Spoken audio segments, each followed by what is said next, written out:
So you may or may not have heard about the new film coming out, American Sniper. It's based on the true story of Chris Kyle, who was a US, I believe he was a Navy SEAL who served 4 tours of duty in Iraq. Um, just to be clear, this isn't a review of the film because I haven't seen the film. I'm not sure if I'm going to see it or not. I'm semi-interested, but I think it would be, even though I've no problem handling heavy subjects, I don't know, I don't think it's the sort of film that I would immediately want to go and see. The film's attracted quite a lot of slack from a wide range of critiques, that it glorifies war, that it glorifies guns, that it turns Chris Kyle and everything he represents supposedly into a sort of unthinking, completely desensitized killing machine.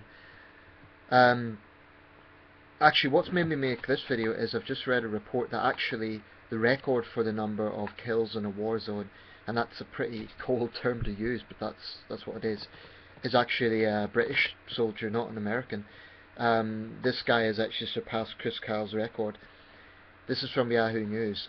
The world's most lethal military sniper is understood to be a Royal Marine. The Sun said the Briton, who has not been named, had served in the Royal Navy's elite unit for more than a decade and recorded most of his 173 confirmed kills during tours of Afghanistan in 2006-07, having also served in Iraq.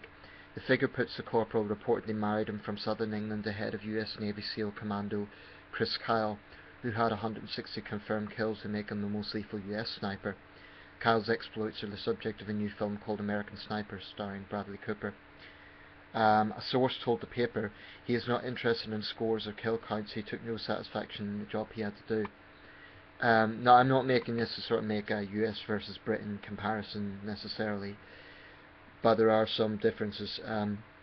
Obviously, this unnamed Marine, it's logical why he's not named, because we do face a jihadist threat in this country, and it wouldn't make sense to we had a soldier killed a few years ago in Woolwich in South London by Islamists, and it would be a bit crazy to publish the name of someone who has a record like that.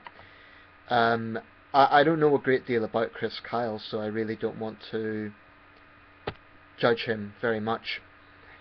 But I've heard varying reports on some of the things he's come out with in his book, such as he saw Iraqis as savages and so on. There's been quite a heated debate, therefore, about the film, whether, I believe, a comedian and the political commentator, John Stewart, I think he's called, said the film is about, sort of glorifies America's gun violence. Others have defended the film. So I don't want to comment really about the film. I haven't seen it, so I'm really not in a position to do that. Clint Eastwood, of course, has himself defended it and said that it's the most anti-war film that you can find. Looking at the trailer, what I saw from the trailer, I imagine there's different trailers, but the trailer I saw was an Iraqi woman with a child, and in that trailer it showed sort of how he had to make a split choice. She was a potential suicide bomber, but she had a young child with her, and that's the sort of split-second decision snipers have to make. Others have even been quite scathing and said that Chris Kyle, this isn't my words, this is what they've said, is a coward. He can take a human life from the comfort of, so-called comfort of a sniping position. I don't think people should be too fast to judge any soldier if they haven't been in a combat zone. I mean, if there's any record of Chris Kyle or other Marines, any soldier for that matter, committing war crimes, well, there is one thing I will say. What I do think is unhealthy is the idea that soldiers or people in uniform are somehow above criticism. That is a position I strongly take issue with. I don't think it's sort of valid to say, well, because these people are doing a very dangerous job and they're incredibly brave people, they're automatically above critique. It is true that if you're not a soldier and you're not in the war zone, you cannot really judge directly the sort of decisions they have to make. But I disagree that just because someone wears a uniform, they're suddenly immune from criticism. And I do think in the United States there's this sort of, and in Britain as well, there's this idea that soldiers are in a bubble. They cannot be criticised. I disagree with that completely. And I don't think just because I'm a civvy I'm not in a position to say that. What I will say though is the criticism needs to be objective, and it needs to take into account that these people are not doing a normal job. They're facing situations most of us cannot imagine. This month's National Geographic is featuring veterans who use artwork to hide war wounds, notably post-traumatic stress disorder, and it's been a well-documented condition of soldiers who've done repeated tours of duty. British soldiers, American soldiers particularly have been widely exposed to this, and I'm sure soldiers from other countries as well. But the US and the United States have particularly been involved in combat roles in recent years, so it's quite prominent. Those who defend the film say that they've seen it and it doesn't glorify war, it simply shows the reality of what it is like to have that specific role in the military. I don't know, I haven't seen it. If I do see it, maybe I'll make another video. But actually for me this opens a more poignant, or another poignant issue, which is America's gun culture. It's my understanding that Chris Kyle was killed in Texas. I don't know much about the case. I don't know if the man who killed him and his friend were motivated by politics, if it was an Islamist attack. I haven't heard that it was, so I don't think it's the same as a Woolwich attack, but to me there's irony about that this man who was unquestionably brave, whatever you think of what he done, you know, to go voluntarily to a war zone takes courage. That's undeniable. But there is an irony that he served 4 tours of duty in Iraq, one of the most dangerous countries in the world, and yet was killed in the United States, albeit one of the most trigger-happy states. From a British perspective, from a European perspective even, it's very, very difficult for us to comprehend America's gun culture. And I hope if this film does anything, it will make people think a bit more about that. I've made a lot of videos on the gun issue, and I've quite strong views on it. I mean, for me, I cannot comprehend the likes of open carry, that sort of logic. I cannot comprehend how anyone feels that somehow freedom equates to carrying a lethal firearm in a coffee shop. I can't grasp that mindset. And to me, the open carry crowd, I've said this before, not only do they try to bully their fellow Americans, but they're living in a bubble. They're living in a siege mentality. These are people who are so paranoid about the government and from crime that they feel they need to basically act like a militia. When I see their behaviour, it reminds me of guerrillas in urban warfare. And we're talking about America in the year 2015. I have to say, you know, if I was in a public area, a library or a coffee shop or wherever else these people go, and I saw someone carrying a loaded firearm, how on earth is another American citizen, or a tourist for that matter, anybody, supposed to know if that person is a law-abiding citizen or a potential spree shooter? To me, that is the craziness of open carry. I do believe America really needs to really address its gun culture, and there's a lot of misinformation put out there by the gun lobby, because in the end of the day it is a business. The likes of the NRA, I'm convinced their only interest is profit. I'm convinced about that. And I'm deeply grateful that we don't have the situation in the United Kingdom, because believe me, there's plenty of scumbags in this country, and if we had a gun culture, those scumbags would have their hands on weapons. Guns, specifically. I'm not saying that there's gangs in Britain don't have access to guns, but I can absolutely say that it's much harder for them to get their hands on guns. You do get it in big cities to some extent, but it isn't comparable to American cities. Anyway, I don't want to make this video entirely about the gun culture. I've made my views on that clear, but just about some of the thoughts on American Sniper. As someone who hasn't seen the film, I don't want to talk too much about the film, but there's some general thoughts I would make, is that war and peace are not simple issues. And whilst I believe that soldiers and those involved in the military are profoundly brave, and that's not just because that sounds good, I think they really, really are. That's my genuine feeling.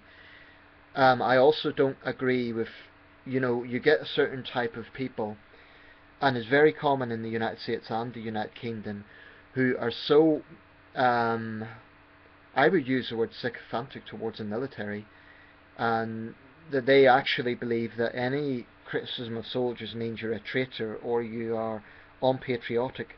I've seen things like, and it's particularly focused against politicians. It says things like, recently I saw this sort of postscript saying, David Cameron constantly says how he is behind our soldiers. We would rather he was in front of the soldiers. Now, I have a problem with that sort of thinking, and this is why. It's true that soldiers, when it comes to war, they don't have a choice in terms of the politics of it. Their job is to be a soldier and to go to the war zone.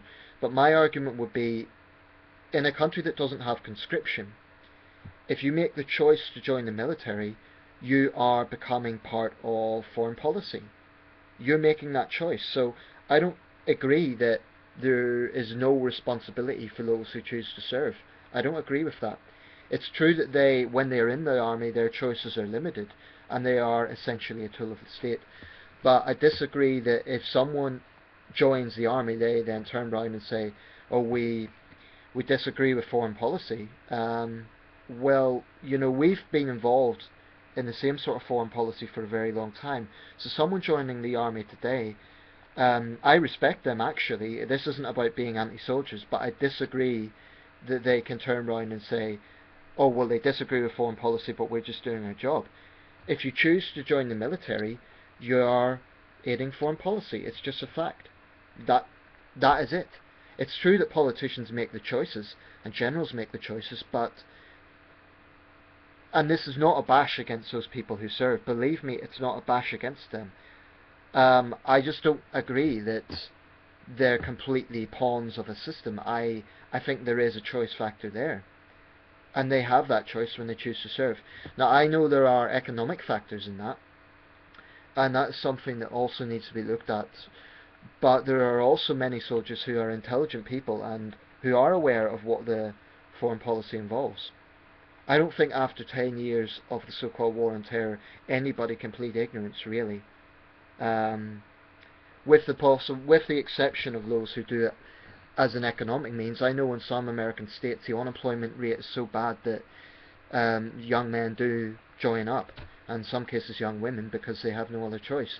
That is, in that case, absolutely, that is something that is rightly controversial, but I don't think that is the case universally.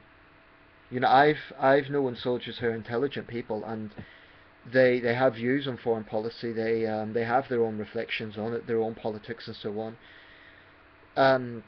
I just don't agree that if you make a choice to join a certain profession, then you can turn around and sort of blame everything that goes wrong on someone else. Maybe that sounds controversial, but I've seen this a lot. I've seen sort of people saying that, well, politicians are entirely to blame for what soldiers do. I also disagree with that position. I do not believe that David Cameron or any other foreign policy people would order any soldier to commit a war crime. I think that's ridiculous, because what would they gain from it? So when you do have rogue examples of war crimes being committed, and I do believe it is isolated incidents rather than the norm, I don't think that anyone is responsible except for the soldiers concerned. We need to stop treating soldiers like children who don't have responsibility for their actions. So when you do get rogue examples, and to give an example would be, I think his name was Sergeant Bales in Afghanistan a few years ago. He decided to go and kill 16 Afghan civilians. He was entirely responsible for his own actions. I don't think it's legitimate to blame generals or to blame politicians for an action that that individual took. Now, you could argue he was traumatized, but the same argument could be made for spree killers, and frankly I don't see much difference. So all I'm saying is, I mean, the problem is sometimes when war crimes do happen, if anybody then speaks out against that, especially if they're a politician, then people say they're being a traitor, or, someone might say, well, the politicians sent them there in the first place. Well, that's not the case, because different political parties would have different positions sometimes on foreign policy, but they all have to show that they're supporting the troops. Now then that puts them in a position whereby if these incidents happen, and a politician speaks out against the troops doing that, then they're seen as, people turn around and say, oh well, you sent them there, even if they're an opposition politician who didn't send them there. So I just think people need to change a little bit how we view the role of soldiers. By all means, I think we should respect the courage that is involved, but I just don't agree with this sort of idea that just because someone wears a uniform, they're above scrutiny. And I disagree with, like, if you have a problem with foreign policy, blame the politicians only. Like I said, soldiers don't make a choice about what they're doing, but they do make a choice when they choose to join the military. Shoot me down for saying that, but it is a fact. So I don't think you can say that they have no choice in the matter. Obviously, as a soldier, they cannot dictate what orders they have. They cannot choose what to do. But what I'm saying is the initial choice is theirs. And if you join the military, you're making a conscientious decision to serve your country in a military capacity. It's just a fact. And I'm not saying that's something to be ashamed of. I'm just saying that I don't agree then when people turn around and say, I had no responsibility, it's entirely the government's fault. Well, yeah, the government makes foreign policy decisions and they ultimately have blood on their hands for making those decisions, but soldiers also have responsibility. That's all I'm saying. So when people say things like, I'm 100% against this policy, but I'm 100% behind the troops, I think that's a little bit inconsistent, frankly. If you support troops, you need to acknowledge the role they play. And the fact of the matter is, no government can make any policy decision without troops. It's just a fact. A bit like the lyrics Universal Soldier. Well, frankly, those lyrics there is truth in them.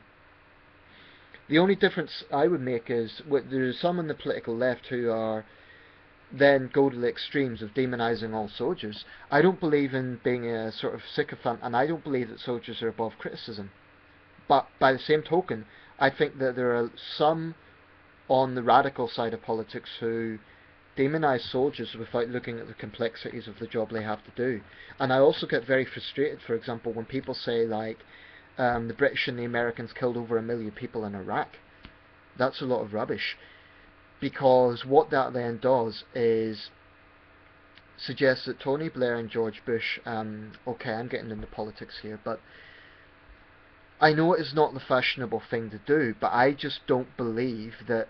You see, the problem I have with that position, and please hear me out on this, when people say things like Bush and Blair killed 1 million citizens in Iraq, they're then also, they won't admit it, but they're also basically blaming the American and the British military. Because let's face it, George Bush and Tony Blair didn't personally go in there and kill Iraqis, right?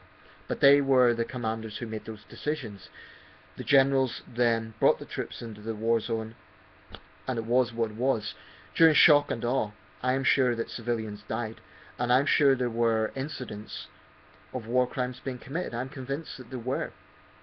And I think people who say there wasn't are being incredibly naive, because soldiers themselves have said that they're not proud of some of the things they've done. It's a bit like the Vietnam syndrome.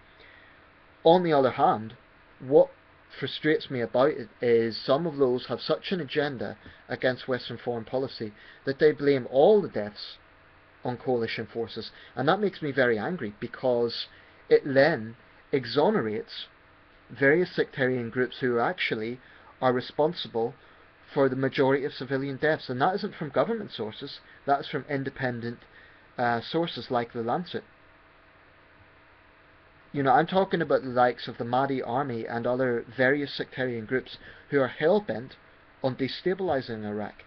So when people assume a position of pacifism, my argument would be, okay, if you believe what Bush and Blair done was immoral, that's fine, that's your right. And I've sort of tried to explain my position on that. I still believe Iraq was a big mistake. But what frustrates me is when people put all the blame on one side and completely exonerate the other side. And when they say things like, oh, it's just the Iraqis defending the homeland. No, it's not. A lot of the jihadists that worked in the Iraq war were from other countries because they saw it as their jihadist calling. These are sadistic thugs who don't care about human life, especially if they happen to belong to a rival sect. So all I'm saying is, if the likes of the Stop the War coalition want to make an anti-war position, they should be consistent and also condemn the sectarian thugs that are deliberately killing people. But the problem is, they put all the blame on coalition forces. I was in Newcastle city centre yesterday, and there was the Communist Workers' Party. Yes, you heard that right. The Communist Workers' Party were trying to get people to sign up against austerity cuts, but then they opened it up to a whole range of things about foreign policy, and they would talk about Britain being an imperialist country and so on and so on. We live in a democracy and they have the right to that opinion, but one of them came to me and I said, look, I agree with a lot of what you're saying about the cuts, and I support your right to do this. But I addressed two things. I said, I brought up the issue of 20th century communism, which was drenched in blood. But I also said, I think you're going to get more support if you stick to one issue, because the problem with saying something like, oh, Britain's a tyrannic country, we're imperialists and so on, even if that's a legitimate viewpoint, what it does is exonerate other actors from blame. And this is something that really frustrates me. When some radical people put all the blame on Western governments, they completely exonerate other actors. Take Syria, for example. If all the blame is on Syria, all the blame is on Western governments for what's happening in Syria, which I think is a very phony position to take, and that's for another video. But okay, what about the Russian government? Do they have no blood on their hands for arming the Assad regime? This is what I really don't like about some of those on the far political left. They are so hell-bent on demonizing Western governments that they completely exonerate all other people involved. And in a sense, they're overstating the power of Western countries. Yeah, we're very powerful, but you know, there's other powerful actors in the world. Anyway, I'm going to leave it there because I'm getting a little bit too analytical with this. If you are a soldier, I would be interested in hearing your point of view. And just to be clear, I'm not attacking soldiers here. I'm just saying that I don't agree that, you know, soldiers are completely like children with no sort of power. Obviously, if you're serving in the army, you have to obey orders. But the point I'm making is there is the initial choice factor. And I don't agree that someone can join the military in the year 2015 and honestly say that they don't have a clue what is involved. Perhaps that's my naivety, because there are people, like I say, who get involved for economic reasons, and there is another aspect to that. I mean, of course governments are 100% responsible for foreign policy, I'm not saying otherwise, but I just think there's a lot of hypocrisy in the position that people take when it comes to the military, and I try to take a very objective position on this. There's two extremes. There's either those who are sycophantic and who say, oh, you cannot criticise the military, they fight for your freedom, you can never say anything against them. I think that's bullshit. You cannot preach about freedom and then try to bully other people into silence. It's rubbish. On the other hand, there are those who, like I say, they demonise troops and they demonise Western governments without looking at other actors involved. And that bothers me. Okay, thank you for watching.